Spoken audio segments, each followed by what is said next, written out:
Hello, this is Kevin with KLM Audio. Welcome back to my 6th video on how to use the Behringer XR18 mixer. This video will be on how to create a monitor mix.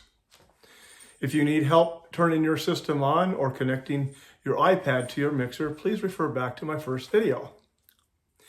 And of course, if you like what you see, please subscribe to my channel, ring the bell for notifications of my next video. As you can see, I already have a couple things connected to my XR18. As usual, I have the Ethernet connected to my router.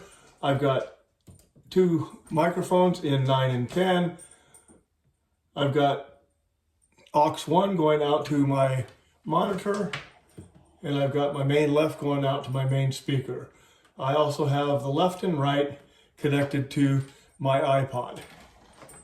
At this point, if you haven't done so, make sure you connect an XLR cable from your auxiliary bus to your first monitor.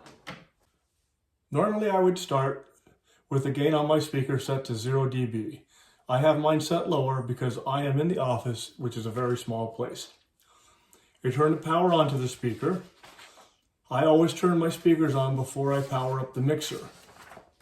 There are a couple different ways to create a monitor mix on the Behringer XR18. Let's look at the iPad. Just to the left of the main fader is a list going from main through the buses, effects. When one of those is selected, like bus 1, it will appear on the fader. The channel faders are now inputs for the bus 1. They will not affect the volume on your main speakers.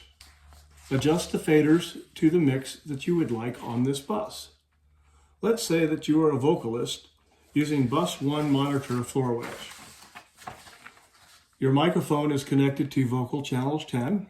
First thing we're going to do is unmute channel 10 and unmute bus 1. We're going to bring up the level to unity gain on the channel fader. Next, we'll slowly bring up the bus until we have a good volume. Check 1, 2, check, check, check 1, 2, check, check, 1, 2, check, check.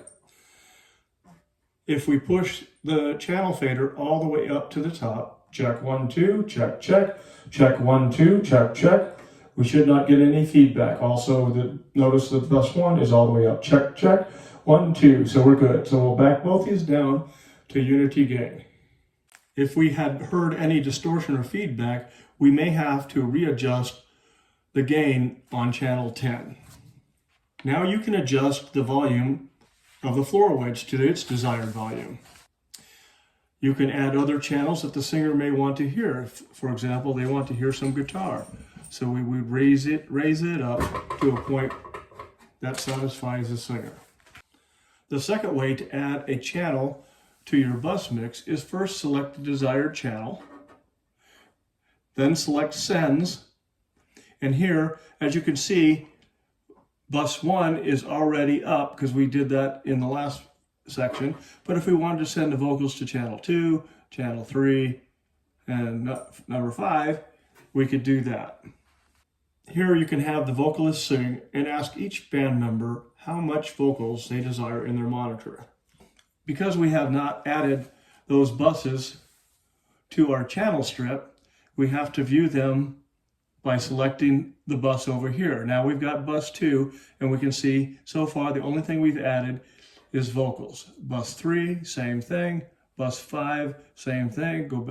Bus 5. And bus 4, as you can see, we haven't added anything to bus 4 at this point yet. I usually don't put the bus in the channel strip except for bus 6, which I use to feed my QSC KW18 subwoofer.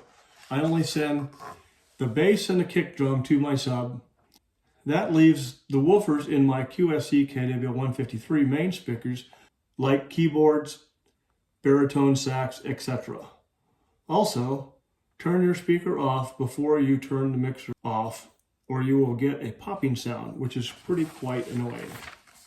The next video will be on effects sends. primarily used to add delays or reverbs to my vocal mixes.